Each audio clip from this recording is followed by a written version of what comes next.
At the family dinner, my daughter-in-law came up to me and whispered, "I'm pregnant with your husband's baby, you tacky old woman." I laughed out loud and said, "Don't worry, dear." Weeks later, I gave her a surprise that shattered her. "I'm glad to have you here. Follow my story until the end and comment the city you're watching from so I can see how far my story has reached." I had been married to Charles for 44 years. 44 years of shared breakfasts, quiet Sunday mornings, and the comfortable silence that comes when two people know each other's rhythms by heart. At 66, I thought I knew everything there was to know about my husband, my son Michael, and the life we had built together in our sprawling colonial home. I was wrong. It was a Tuesday evening in late October when everything changed. The dining room was warm with golden light from the chandelier Charles had bought me for our 20th anniversary. The mahogany table was set with my grandmother's china, the good crystal glasses catching the light like tiny prisms. It should have been perfect, a family dinner with our son and his wife of 3 years. Emily sat across from me, her blonde hair pulled back in that severe style she always wore, her green eyes sharp and calculating. She was 27, 15 years younger than Michael, and from the moment she entered our family, I sensed something predatory about her. The way she watched people studied them like she was looking for weaknesses. Tonight, she was glowing. Not the soft glow of contentment, but something harder, more triumphant. She kept touching her still, flat stomach, drawing attention to herself in that subtle way she had mastered. Michael was oblivious as usual. My son had always been trusting to a fault, seeing the best in everyone. He was cutting his steak with the focused attention he brought to everything. His dark hair falling across his forehead, the same way it had since he was a boy. And Charles. My Charles sat at the head of the table, his silver hair neatly combed, his blue eyes, usually so warm when they looked at me, fixed firmly on his plate. He hadn't looked at me directly all evening. In fact, he hadn't looked at me properly in weeks. "Margaret, you've outdone yourself again," Michael said, gesturing toward the roast I'd spent all afternoon preparing. "This is incredible." I smiled at my son, but it felt forced. There was a tension in the air that made the food taste like cardboard in my mouth. Something was building, and I could feel it like the pressure before a storm. "Mother Margaret is such a wonderful cook," Emily said, her voice honey-sweet, but with an edge that only I seemed to hear. "Such a devoted wife and mother. It's inspiring, really." The way she emphasized devoted made my skin crawl, but I nodded politely. "Thank you, dear." Emily dabbed at her lips with her napkin, a small smile playing at the corners of her mouth. "You know, I've been thinking a lot about devotion lately, about marriage vows for better or worse in sickness and in health." Her eyes glittered through all kinds of challenges. Charles's fork clinked against his plate. The sound seemed unnaturally loud in the sudden quiet. "That's lovely, sweetheart," Michael said, reaching over to squeeze his wife's hand. "Marriage is about commitment, isn't it? Building something together." "Oh yes," Emily agreed, but she was looking at me now. Building something, or sometimes sharing what's already been built. My heart began to beat faster, though I couldn't say exactly why. There was something in her tone, in the way Charles continued to avoid my eyes, that made alarm bells ring in my head. "I have some news," Emily announced suddenly, her voice cutting through the quiet. "News that will change everything for our family." Michael straightened in his chair, his face lighting up with anticipation. "What is it?" Emily stood gracefully smoothing down her dress. "I'm pregnant." The words hit the room like a physical blow. Michael's face transformed with joy, and he jumped up to embrace his wife. "Emily, that's wonderful." He turned to us beaming. "Mom, Dad, you're going to be grandparents." I should have been overjoyed. I should have been crying happy tears, rushing to hug my daughter-in-law, planning nursery colors and baby showers. Instead, something cold and ugly twisted in my stomach as I watched Emily's eyes over Michael's shoulder. She was watching Charles, and there was something triumphant in her expression. "Congratulations!" I managed my voice sounding strange even to my own ears. But Emily wasn't done. As Michael released her and moved to pour champagne for a toast, she walked slowly around the table. She stopped beside my chair, leaning down as if to give me a congratulatory hug. Instead, her lips brushed my ear, and she whispered words that would haunt me for weeks to come. "I'm pregnant with your husband's baby, you old fool." The world tilted. My hands gripped the edge of the table so hard my knuckles went white. But somehow, impossibly, I laughed a bright, clear sound that rang through the dining room. "Don't worry, dear," I heard myself say, my voice steady despite the earthquake happening inside my chest. "Everything will work out just fine." Emily pulled back, confusion flickering across her features. She had expected tears, accusations, drama. My calm response had thrown her off balance. But as I looked across the table at my husband, my Charles, who still couldn't meet my eyes, I felt something die inside me. The last of my trust, perhaps the final thread of certainty about the life I thought I'd built. Michael was still talking, raising his glass, talking about new beginnings and growing families. His happiness was so pure, so genuine, that it broke my heart all over again. How long had this been going on? How many lies had I been living with? I raised my own glass, with a steady hand smiled at my son, and felt my world crumble into dust around me. The rest of dinner passed in a blur.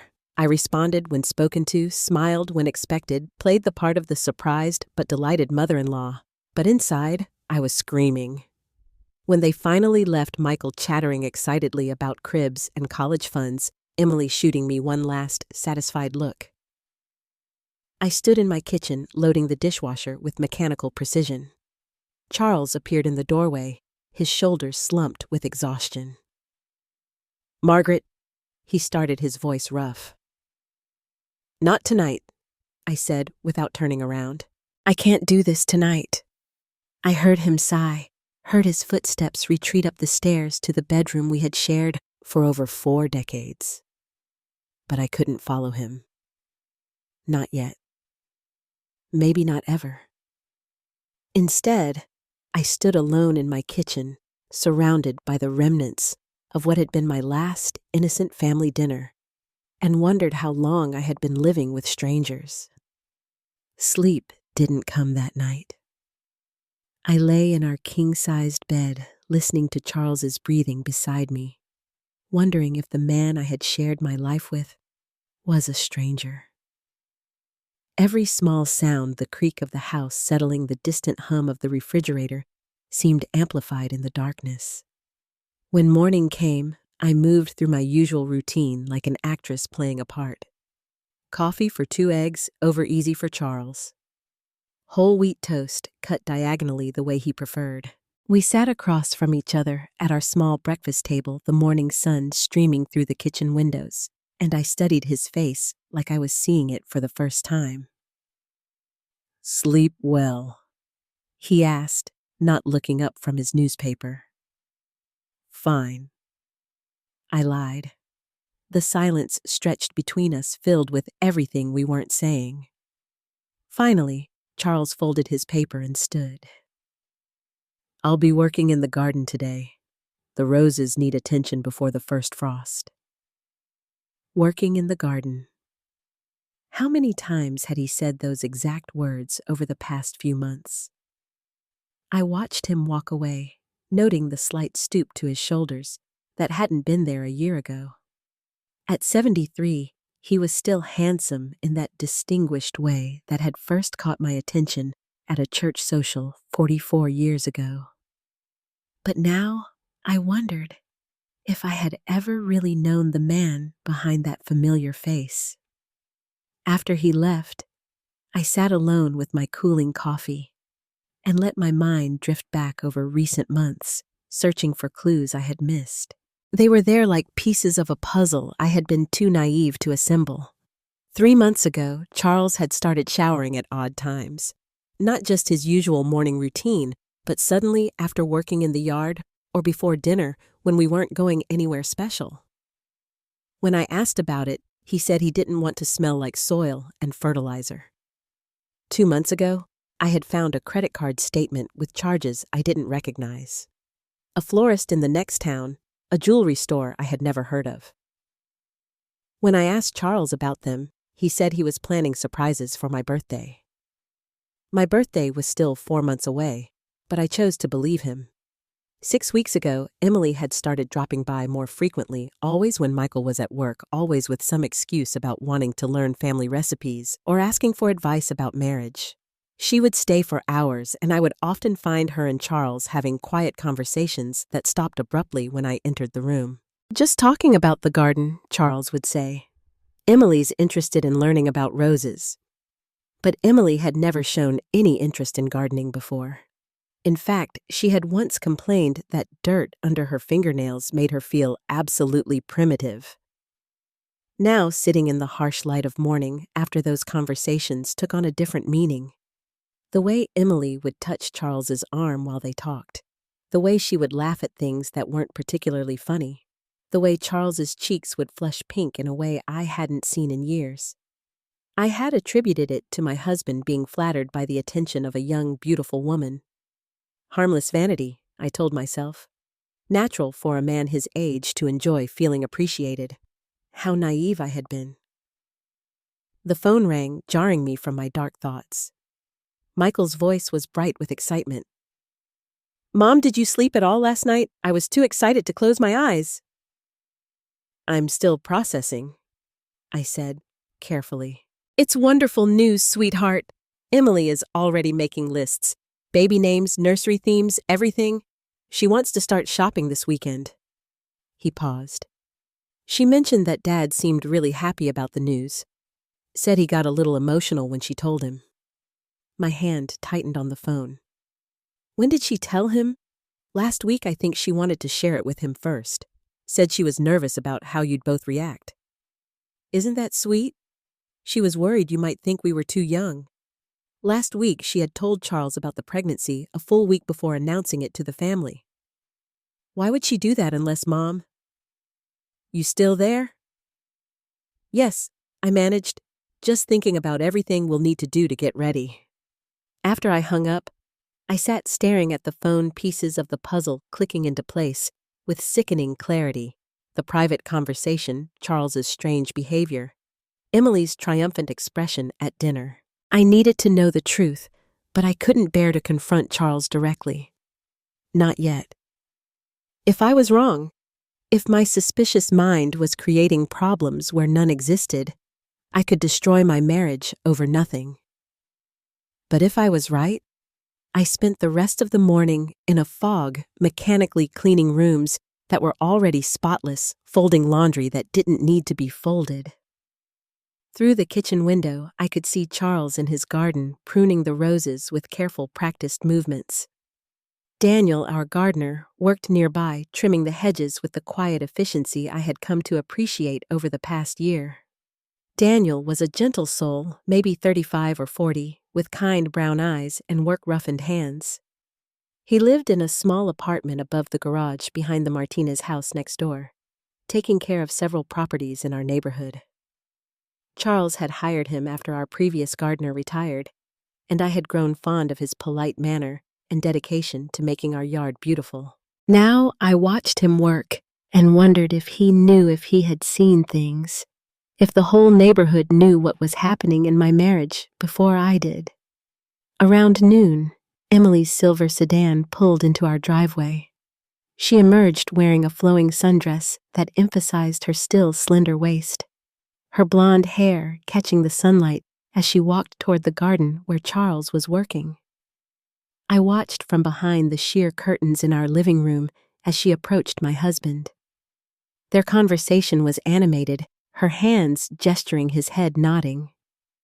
At one point, she placed her hand on his arm, the same gesture I had noticed before, but dismissed as friendliness. Now it looked like something else entirely when she laughed, throwing her head back in that practiced way of hers. Charles smiled, really smiled in a way I hadn't seen in months. My chest constricted with a pain I didn't know how to name. They talked for maybe 20 minutes before Emily glanced toward the house. I stepped back from the window, my heart racing with the absurd fear of being caught spying on my own husband. When I looked again, she was gone, her car backing out of the driveway. Charles remained in the garden, but his movement seemed different now, lighter, like their conversation had lifted some burden from his shoulders. That evening, he was almost cheerful at dinner. He talked about the garden, about plans for next spring, about how excited he was to be a grandfather. He was more animated than he had been in weeks, and I found myself studying his face, searching for signs of guilt or deception. Instead, I saw something that might have been relief. "Emily stopped by today," I said carefully. "Yes?" Charles nodded, cutting his pork chop with steady hands. "Sweet girl. She's nervous about the pregnancy. Wanted some reassurance." "What kind of reassurance?" For just a moment, his knife stilled. "Oh, you know, first time mother worries whether she'll be good at it, whether the baby will be healthy. Normal concerns." But nothing about Emily had ever struck me as normal. And I was beginning to suspect that this pregnancy was the least normal thing of all. That night, as Charles slept beside me, I made a decision. I couldn't live with the uncertainty, couldn't spend the rest of my life wondering if every smile was a lie, every kiss was betrayal. I was going to find out the truth, no matter how much it hurt, because living with lies was worse than living with painful reality. The next morning, I would begin my investigation in earnest. The investigation began with Charles's study. Wednesday morning, after he left for his weekly doctor's appointment, I climbed the stairs to the room that had been his sanctuary for as long as we'd lived in this house. The heavy oak door creaked as I pushed it open, and I felt like an intruder in my own home. Charles's study was exactly as he'd left it, papers, neatly stacked books arranged by subject. His old leather chair positioned just so to catch the morning light. The room smelled of his aftershave and the faint mustiness of old books. I had always respected his privacy, rarely entering without invitation. Now I wondered what that courtesy had cost me. I started with his desk, my hands trembling slightly as I opened the top drawer. Pens, paper clips, business cards from doctors and contractors, nothing unusual. The second drawer held bills and correspondence, all seemingly innocent. But in the bottom drawer, beneath a stack of gardening magazines, I found something that made my breath catch. Bank statements. Not our joint account, but a separate checking account I didn't know existed. The statements went back 6 months, and as I scanned the entries, my confusion deepened. Large deposits, $6,000, $9,000, $15,000, appearing seemingly at random, and withdrawals always in cash, always in round numbers. 2. $500, $4,000, $7, $500. Where was this money coming from? And where was it going? I photographed the statements with my phone, my hands shaking so badly I had to take several shots to get clear images. Then I carefully returned everything to its place and closed the drawer. But I couldn't shake the feeling that I was missing something crucial. The sound of a car in the driveway sent me scurrying to the window. Not Charles's sedan, but Emily's silver car. I watched her emerge wearing jeans and a fitted sweater that showed off her figure and head, not toward the front door, but around the side of the house toward the back garden. This was my chance. I slipped downstairs and positioned myself where I could see the garden through the kitchen window. Emily was walking toward Daniel, who was raking leaves near the old oak tree. They began talking, their body language suggesting familiarity that surprised me. I hadn't realized they knew each other well. Their conversation was brief but intense. Daniel kept shaking his head while Emily seemed to be insisting on something. At one point, she reached into her purse and pulled out what looked like an envelope. Daniel looked around nervously before taking it and shoving it into his jacket pocket. Money. She was giving him money. But why would Emily be paying our gardener Charles handled all the household expenses including Daniel's wages? Before I could process this fully, another car pulled into the driveway, Michael's blue Honda. I watched my son get out and wave to his wife, who immediately broke away from Daniel and hurried toward him with a bright smile. Surprise, I heard her call out as she threw her arms around him. I was hoping to catch you for lunch. Michael laughed, spinning her around. What are you doing here, beautiful? I wanted to check on the garden with Daniel, she said smoothly. You know how I've been wanting to learn more about plants since we found out about the baby. It was perfectly reasonable, perfectly innocent, but I had seen the envelope, seen Daniel's nervous glances. This wasn't about gardening. As they walked toward the house, I quickly moved to the living room and pretended to be reading a magazine.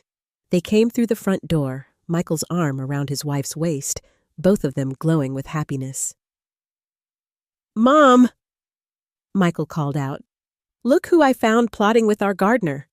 Plotting, I tried to keep my voice light. Emily laughed.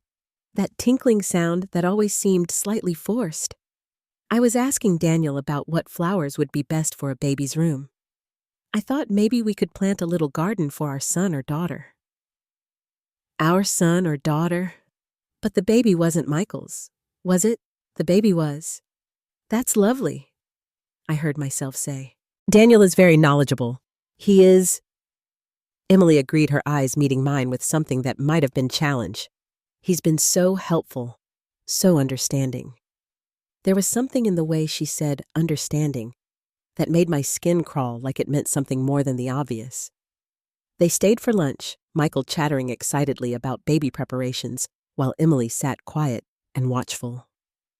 Every few minutes, her gaze would drift toward the window that looked out on the garden where Daniel was still working. She seemed nervous, distracted, not like the confident woman who had dropped her bombshell at dinner 2 nights ago. Everything okay, sweetheart? Michael asked, noticing his wife's distraction. Just tired, she said quickly. Pregnancy hormones, you know, but I was studying her face, and tired wasn't what I saw.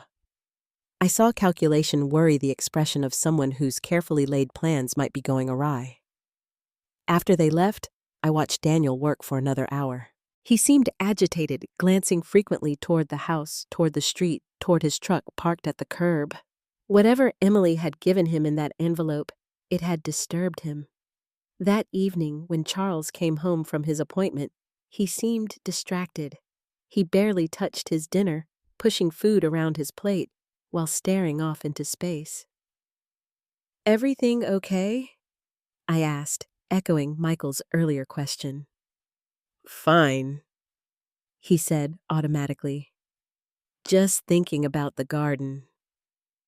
Might need to replant the rose bed next spring, but he wasn't thinking about roses.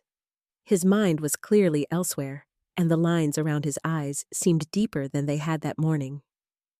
The phone rang just as we were clearing the dinner dishes. Charles answered, and I watched his face go pale as he listened. Yes, he said quietly. Yes, I understand. Tomorrow evening, I'll be there. He hung up and stood for a moment, his hand still on the phone. Who was that? I asked. No one important, he said, but his voice was strained. I need to run an errand tomorrow after dinner. An errand at night? After 44 years of marriage, my husband had never been one for mysterious evening errands. The next evening, I watched from our bedroom window as Charles backed out of the driveway. He had been quiet all day, distracted and jumpy. When I asked where he was going, he mumbled something about meeting someone about garden supplies. Garden centers weren't open at that hour. Shortly after he left, I heard voices in our backyard. Peering through the curtains, I saw Emily and Daniel standing near the garden shed, their conversation urgent and heated. Even from a distance, I could see that Daniel was upset, gesticulating wildly, while Emily stood with her arms crossed. I couldn't hear what they were saying, but their body language told a story of conflict of disagreement about something serious. At one point, Daniel threw his hands up in apparent frustration and started walking toward his truck. Emily followed him, grabbing his arm. They argued for another few minutes before Daniel shook his head one final time and got in his truck. As he drove away, Emily stood alone in my backyard, her face illuminated by the security light, looking nothing like the sweet, innocent young woman my son had married. She looked calculating, desperate, dangerous. When Charles returned an hour later, he was even more withdrawn than before. He went straight to his study and closed the door. I could hear him making phone calls, his voice low and urgent, but I couldn't make out the words. I lay awake that night, staring at the ceiling, trying to piece together what I had witnessed. The secret bank account, the envelope of money Emily had given Daniel, the mysterious phone call, and Charles's evening errand, the heated argument between Emily and Daniel. None of it made sense if this was simply about an affair. But what if it wasn't about an affair at all? What if something much more complicated was happening under my nose? The next morning, I made a decision that would change everything. I was going to follow Charles when he left the house. I was going to find out where these mysterious errands were taking him. But first, I was going to search Michael's old room, the room where Emily sometimes stayed when she visited during the day, because I was beginning to suspect that my daughter-in-law's secrets went far deeper than pregnancy and adultery. And I was right. Morning arrived gray and drizzling, matching my mood perfectly. Charles left early for what he claimed was a hardware store run, but I had stopped believing his explanations. After his car disappeared down our tree-lined street, I climbed the stairs to Michael's old room, with a sense of purpose I hadn't felt in days. The room had been redecorated when Michael moved out, transformed from teenage chaos into a pristine guest room with pale blue walls and white furniture. But Emily had made it her own in small ways during her frequent visits. A silk scarf draped over the dresser mirror, expensive lotion on the nightstand, a stack of magazines on the window seat. I started with the dresser, checking each drawer carefully. Clothes, jewelry, nothing unusual. But in the bottom drawer, beneath a stack of designer sweaters, my fingers found something unexpected. A manila folder hidden like contraband. Inside were documents that made my blood run cold. Bank statements from an account in Michael's name showing transactions I knew my son had never made. Large withdrawals, always in cash, dating back almost 8 months. The amounts were staggering. $15,000, $20,000, $25,000. More money than Michael made in half a year. But it wasn't just bank statements. There were credit applications in Michael's name for cards I'd never heard him mention. Loan documents for amounts that would ruin his finances. And at the bottom of the folder, a handwritten list in Emily's elegant script. Northwestern Mutual, $50,000. Chase Credit Line, $35,000. Personal Loan D. Santos, $20,000. Emergency Fund, $15,000. My hands shook as I photographed everything, my mind racing to understand what I was seeing. This wasn't just about an affair. This was about money. Lots of money. Money that my son didn't have. A sound from downstairs made me freeze. The front door closing. I quickly returned everything to its place and crept to the window. Emily's car was in the driveway, and she was walking toward the house with her usual confident stride. I made it downstairs just as she entered through the front door, using the key we'd given her after the wedding. "Margaret," she called out, her voice bright with false cheer. "I hope you don't mind me letting myself in. I was hoping we could have a little chat." My mouth went dry. "Of course. Would you like some coffee? That would be lovely." I busied myself with the coffee maker, hyper-aware of Emily settling herself at my kitchen table like she owned the place. When I turned around, she was watching me with those sharp green eyes, a small smile playing on her lips. "You seem nervous." she observed, tilting her head.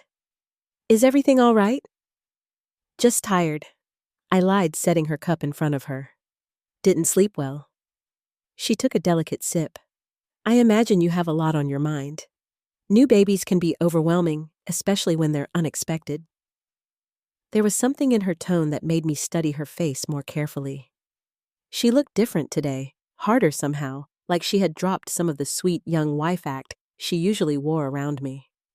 Emily, I said carefully. Can I ask you something? Of course. Well, why did you tell Charles about the pregnancy before you told Michael? Her cup paused halfway to her lips. For just a moment, something flickered across her face. Surprise, maybe, or calculation? Then the smile returned. I was nervous, she said smoothly. I wanted to make sure the family would be supportive before I told my husband. Charles has always been so kind to me. Kind, I repeated. Very kind. Protective, even. He's been so worried about me lately. She set down her cup and leaned forward. Has he mentioned that I've been having some difficulties? What kind of difficulties? Oh, just some stress, financial pressures. Her eyes never left mine. You know how it is when you're young and trying to establish yourself? Sometimes you make choices that seem reasonable at the time, but become complicated later. I felt like I was walking through a minefield. What kind of choices? Emily laughed, but there was no warmth in it. The kind that require understanding family members. The kind that require discretion. She paused, studying my face. The kind that your husband has been so helpful with. My chest tightened. I don't understand, don't you? She stood up, moving to the window that looked out on the garden. Charles is such a good man, such a devoted father. He'd do anything to protect his family, wouldn't he? Even if it meant sacrificing his own reputation. The words hung in the air like poison. I stared at her back at the casual way she surveyed my garden like she was evaluating real estate. What are you saying? I whispered. She turned around, and the mask was completely gone now. What I saw in her face was cold calculation, the expression of someone who held all the cards and knew it. I'm saying that some secrets are more valuable than others, Margaret, and some people will pay dearly to keep those secrets buried. Before I could respond, the sound of voices outside caught our attention. Through the window, I could see Charles and Daniel having what looked like an intense conversation near the tool shed. Charles was gesturing emphatically while Daniel kept shaking his head. Emily's face changed, a flash of something that might have been panic crossing her features. Excuse me, she said quickly, heading for the back door. I need to speak with them. I followed her outside, staying close enough to hear but trying to appear casual. The conversation stopped abruptly when Emily approached, but the tension in the air was thick enough to cut. Is everything all right? Emily asked, but her voice was sharp with warning. Daniel looked between Charles and Emily, his face troubled. I can't keep doing this, he said quietly. This isn't right. Michael's a good man. He doesn't deserve Daniel. Emily's voice was ice cold. We've discussed this. You've discussed what? I asked, stepping closer. The three of them turned to look at me, and I saw guilt written across all their faces, though in very different ways. Daniel looked sick with remorse. Emily looked angry at being interrupted. And Charles looked like a man who had been carrying a terrible burden for too long. Margaret, he said, his voice, you shouldn't be out here in my own backyard. I kept my voice steady despite the chaos in my chest. What exactly have you all discussed that I shouldn't hear? Silence stretched between us, filled only by the sound of rain pattering on the leaves above our heads. Finally, Daniel spoke. I can't do this anymore, he said, looking directly at me. Mrs. Holloway, there are things you need to know. Things about, that's enough, Emily snapped. Daniel, we had an agreement. What agreement? I demanded. Daniel looked at Charles, something pleading in his expression. Tell her, he said. She deserves to know what's really happening.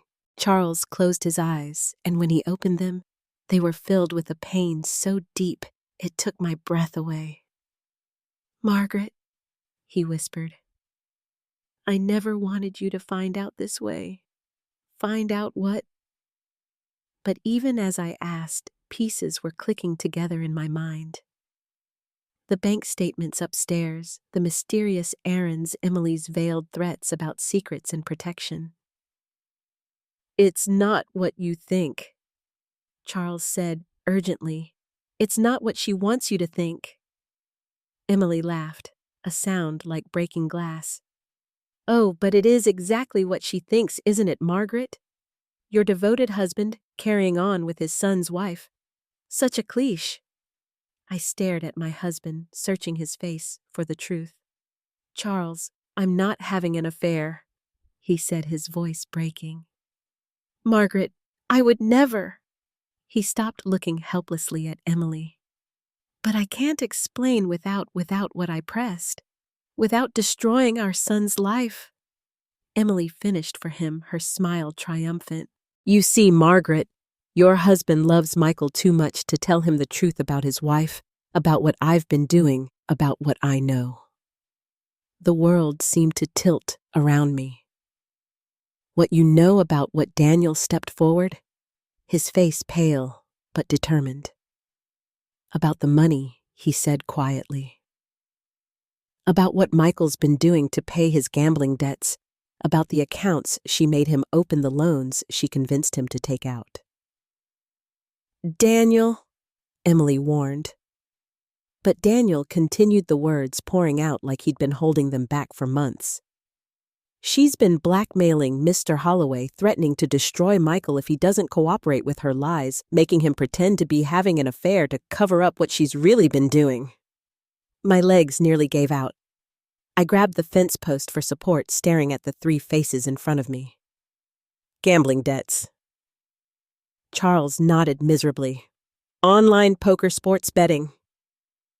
It started small, but he spread his hands helplessly. He owes over $120,000, Margaret, to dangerous people. And she knows she's the one who got him into it, Daniel said, his voice thick with disgust. Introduced him to the sites, encouraged him to bet bigger. Then when he was in too deep, she offered to help for a price. I looked at Emily, who was watching this revelation with something that might have been amusement. What price? Silence, she said simply. Cooperation. A marriage that gives me access to your family's resources. Her hand moved to her stomach, and insurance for the future. The baby, I whispered. Isn't Michael's, Daniel finished quietly. It's mine. The silence that followed was deafening. Rain continued to fall around us, but I barely noticed. Everything I thought I knew about my family, about my marriage, about the past few months was crumbling like sand. Emily clapped her hands slowly, mockingly. Well, she said, I guess the cat's out of the bag now. The question is, Margaret, what are you going to do about it? The confrontation in the garden left me feeling like I'd been hit by a truck. I sat in my living room for hours after they all left, staring at nothing, trying to process the enormity of what I'd learned. My son was drowning in gambling debt. My husband was being blackmailed. My daughter-in-law was a calculating manipulator who was pregnant with our gardener's child. And somehow, I was supposed to figure out how to handle this without destroying everyone I loved. The next few days passed in a strange, suspended reality. Charles and I moved around each other like ghosts, both of us knowing that everything had changed, but neither quite ready to address it. He tried to explain several times, approaching me with that haunted look in his eyes, but I held up my hand each time. Not yet. I told him, I need to think. And I did think constantly about Michael's gambling, about how I'd missed the signs of his addiction, about Charles's sacrifice, taking on the role of the unfaithful husband to protect our son from the consequences of his choices, about Emily's web of lies and manipulation. But mostly, I thought about Daniel. He had quit the next day, of course. left a note saying he was moving back to his hometown, that his services were no longer needed. I found the note tucked under a flower pot by the back door, his handwriting shaky and apologetic. "I'm sorry for everything," it read. "I never meant for any of this to happen. I hope someday you can forgive me, but I wasn't angry with Daniel. If anything, I felt sorry for him. Emily was like a spider, and he had simply been another fly caught in her web." It was Wednesday of the following week when fate handed me the key to everything. I had been avoiding going upstairs, avoiding Michael's old room, where I'd found those damning financial documents. But that morning, I heard running water in the guest bathroom, the one that had joined that room. Emily was here again, using our house like her personal refuge. I waited until I heard her go downstairs, then went to check that she hadn't left the water running. It was a silly excuse, but I needed to do something. Needed to feel like I had some small measure of control in this chaos. The bathroom was pristine as always after one of Emily's visits. She was meticulous about cleaning up after herself, leaving no trace of her presence except the faint scent of her expensive perfume. But this time, she had left something behind. It was tucked behind the toilet, probably fallen from her purse, a long white envelope slightly crumpled. My heart started racing before I even opened it. Some instinct telling me that this was important. Inside was a single sheet of paper with the letterhead of Gene Tech Laboratories, a DNA test result dated just 3 days ago. My hands trembled as I read the clinical language that spelled out the truth in black and white. Paternity test results. Mother Emily. Catherine Holloway, child unborn via amniocentesis. Alleged father, 1. Michael Daniel Holloway, excluded probability of paternity. 0% alleged father, 2.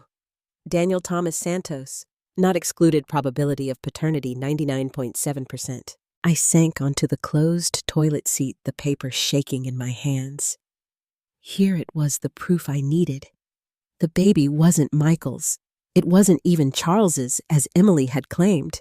It was Daniel's child, but why did she have a paternity test? If she was planning to pass the baby off as Michael's, why risk confirming the truth? The answer came to me in a flash of horrible clarity. Insurance. This was her insurance policy, her proof that she could destroy our family whenever she chose. She could produce this test at any time, claim that Charles had forced her to lie, paint herself as the victim of a powerful older man. She was covering all her bases, making sure she had leverage no matter what happened. I heard footsteps on the stairs and quickly folded the paper, slipping it into my cardigan pocket. By the time Emily appeared in the bathroom doorway, I was calmly checking the faucet. "Margaret," she said, her voice carefully neutral. "I didn't know you were up here." "Just making sure everything's turned off properly," I said, meeting her eyes in the mirror. "You know how these old pipes can be." She nodded, but I could see calculation in her expression. She was wondering if I'd found anything, if I'd seen something I shouldn't have. "How are you feeling?" I asked, turning to face her. "With the pregnancy, fine," she said carefully. "A little tired. The doctor says everything looks normal." "That's good. When is your next appointment?" "Next week." She paused. "Michael's coming with me. He's so excited to see the ultrasound. My heart broke for my son. His joy was so pure, so genuine, and it was all built on lies." "Emily," I said softly, "isn't there anything you want to tell me?" For just a moment, her mask slipped. I saw uncertainty there, maybe even a flicker of guilt, but then the cold calculation returned. "Like what?" "The truth." We stared at each other in that small bathroom. Two women who both knew far more than we were saying. Finally, Emily smiled. That sharp, predatory smile I was learning to hate. The truth is subjective, isn't it, Margaret? There's what happened, and there's what people believe happened. And sometimes what people believe is more important than facts. She moved past me toward the door, then paused. By the way, she said, her voice casual, I seem to have dropped something from my purse. You haven't seen anything, have you? My hand moved instinctively to my pocket where the DNA test results crinkled softly against my fingers. No, I said steadily. Nothing at all. She studied my face for a long moment, then nodded. I'm sure it will turn up, she said. Important things always do. After she left, I sat in that bathroom for a long time, holding the paper that could change everything. I could show it to Michael right now. Expose Emily's lies. Free Charles from her blackmail. But I knew it wasn't that simple. Michael would be devastated. Not just about the affair that wasn't really an affair, but about his gambling addiction being exposed, about the debt that had made him vulnerable to Emily's manipulation in the first place. He might never recover from the shame. And Daniel, poor Daniel, who had been as much a victim as any of us, would be dragged back into this mess, forced to face the consequences of a moment of weakness. But as I sat there thinking about Charles's haunted eyes and Michael's innocent excitement about becoming a father, I realized that the truth had to come out. Not all at once, maybe. Not in a way that destroyed everyone, but somehow, some way the lies had to end. That evening, I found Charles in his study, staring at papers he wasn't really reading. When I knocked on the doorframe, he looked up with eyes that held no hope. Can we talk? I asked. He nodded, gesturing to the chair across from his desk. I sat down and pulled the DNA test from my pocket, laying it on the polished wood between us. His face went white as he read it. Where did you... She dropped it. In the bathroom upstairs, Charles ran his hands through his hair, suddenly looking every one of his 73 years. Margaret, I can't explain. You don't need to explain, I said quietly. I know you're not having an affair. I know she's been blackmailing you. I know about Michael's gambling. He stared at me in amazement. You know, Daniel told me before he left. I leaned forward. Charles, why didn't you just come to me? Why didn't you trust me with the truth? His eyes filled with tears. The first time I'd seen my husband cry in 20 years. Because I couldn't bear to see you look at Michael the way you looked at your father, he whispered. The words hit me like a physical blow. My father had been a gambler too, had lost our family home when I was 16. The shame and disappointment had colored my entire youth, and Charles knew how deeply those scars ran. You thought I would blame him? I thought it would break your heart, and I thought I could handle it. Pay off his debts quietly. Get him help. Make it go away before you ever had to know. But Emily found out.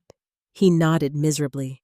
She encouraged it, got him deeper in debt than he could ever repay on his own, then offered to help if I played along with her story about the affair. Why, what does she get out of it? Time, he said simply. Time to establish herself in our family. Time to make herself indispensable. And a cover story for when the baby comes and doesn't look like Michael. I looked down at the DNA test again. She was going to blame you eventually.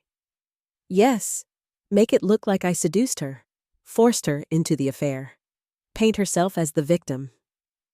He laughed bitterly. She's very clever, our Emily, but not clever enough, I said, holding up the paper. She made a mistake. Charles looked at me with something that might have been hope. What are you thinking? I stood up, smoothing down my skirt, feeling more determined than I had in weeks. I'm thinking it's time for a family dinner, I said.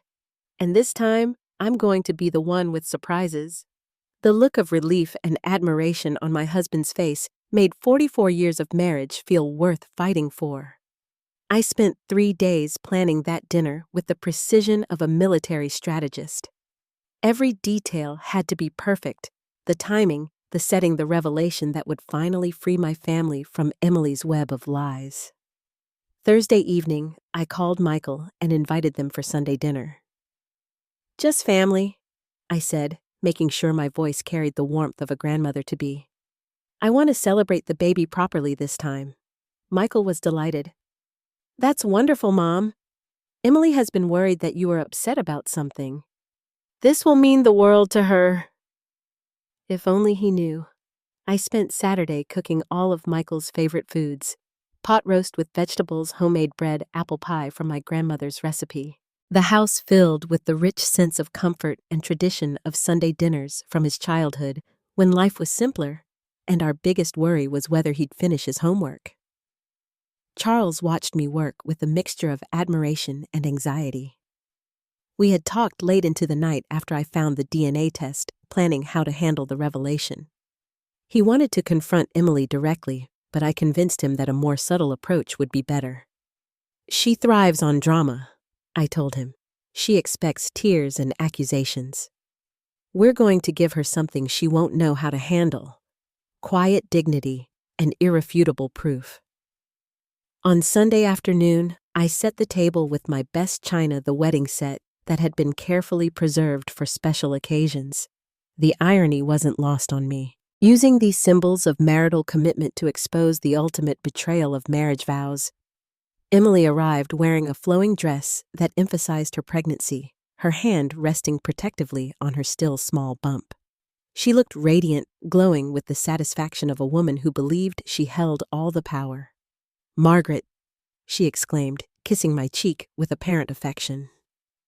"Everything smells wonderful. You've gone to so much trouble."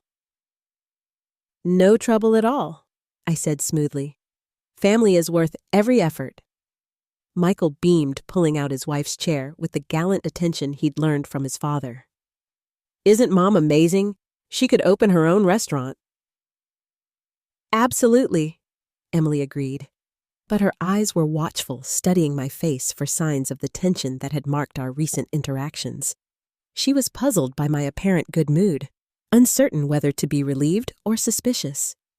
We made small talk through the appetizers, Emily describing her latest pregnancy symptoms, Michael sharing news from his work, Charles asking gentle questions about the baby's due date.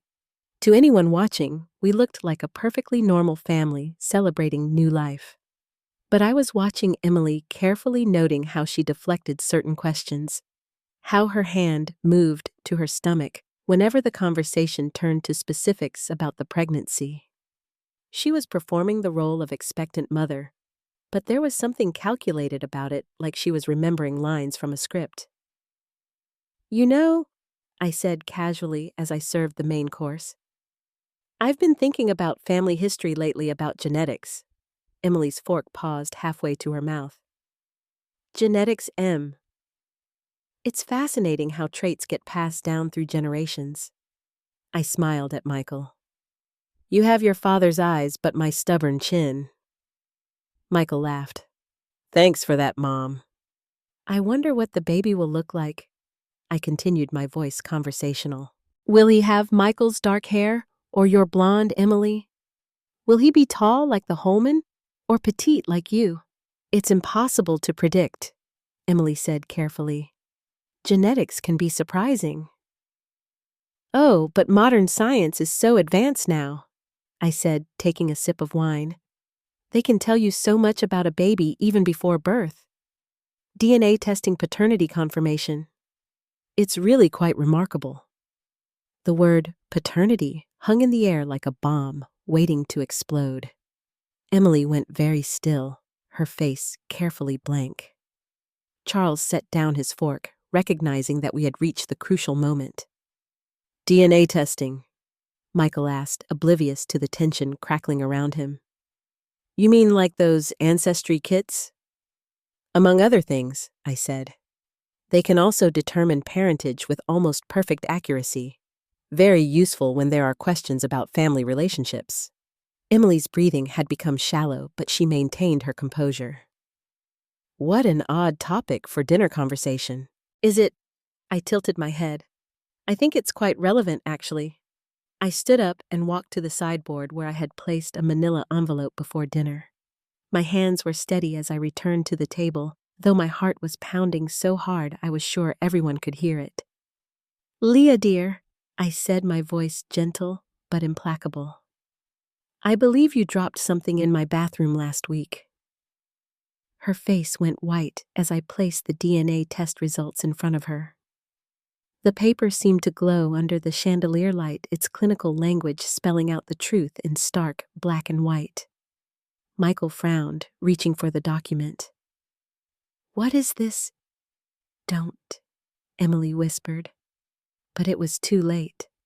I watched my son's face as he read, saw confusion give way to understanding, then to devastation. The silence stretched between us, heavy with the weight of shattered illusions. I don't understand, Michael said, finally, his voice barely audible. Daniel Santos. Who is Daniel Santos? Our former gardener, Charles said quietly.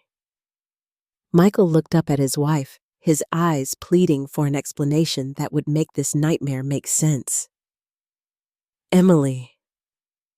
She sat frozen, trapped between denial and confession, her carefully constructed world crumbling around her.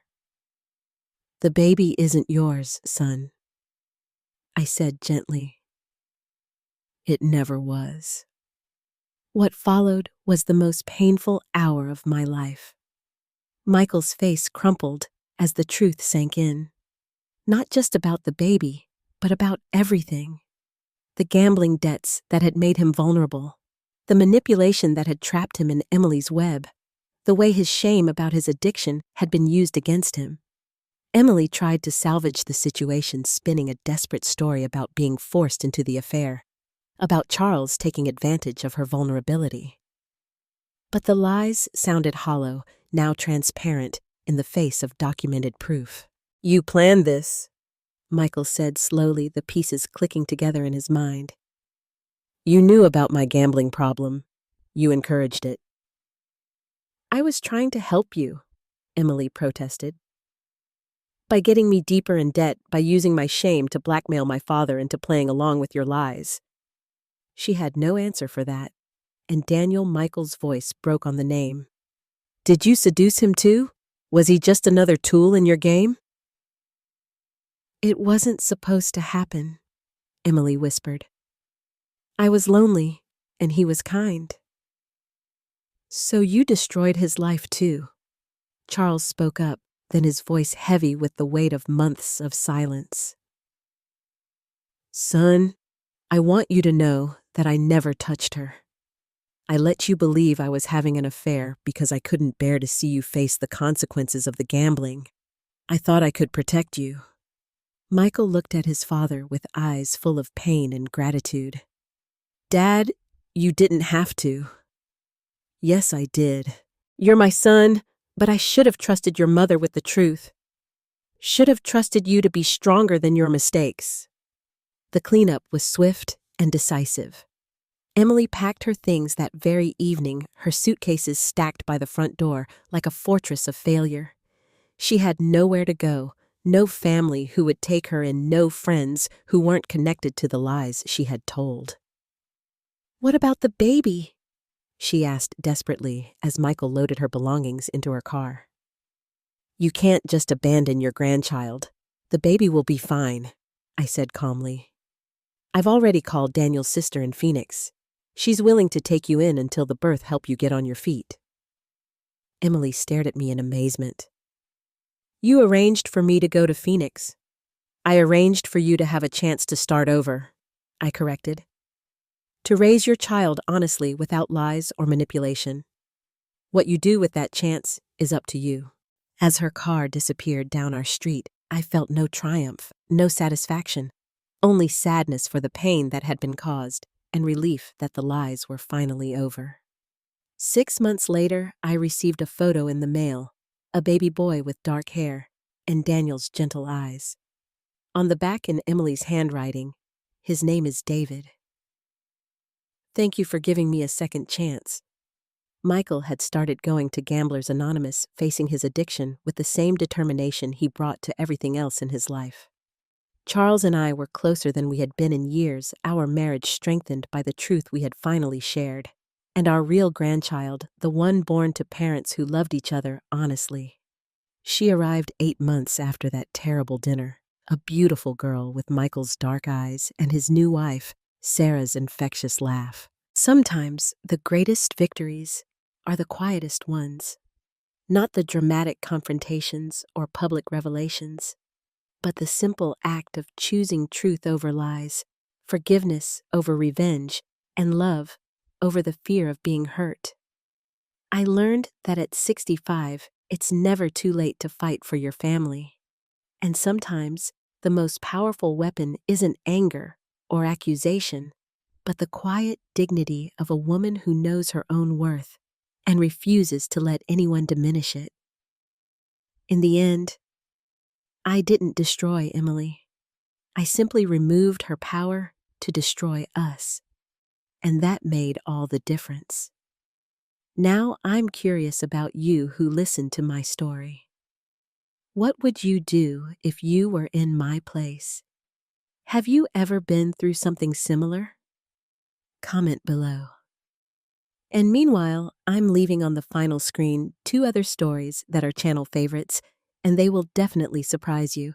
Thank you for watching until here.